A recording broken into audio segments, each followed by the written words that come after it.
In this tutorial, we will guide you on how to import your CSV or Excel program brief into Snaptrude and start creating your space plan layouts. Firstly, import the template CSV. Navigate to the Import tab. Under Program Data, you'll find the template file link. Go ahead and download this template Excel file. Open this file to find columns for your program brief and instructions on how to fill them. Here you'll find columns for entering the space label, area of each space, count of each space, department, and other metadata associated with the spaces. Remember, the columns for label, area per space, and count are mandatory to fill in for spaces to be created. You'll also notice the area unit defined here.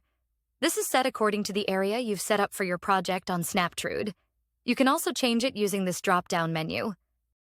Next, let's fill in this Excel sheet.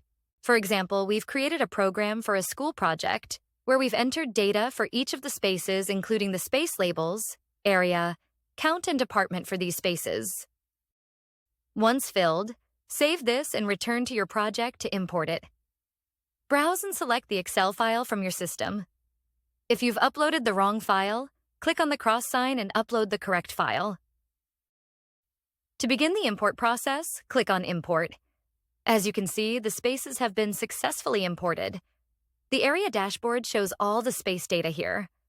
Moreover, the program mode of the project will also be populated with the program data that was just imported. You can now begin editing further and making changes to your program directly in the program mode.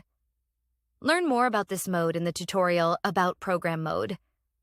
This way, create your program in an Excel sheet, import it to Snaptrude, and start designing your space layout here.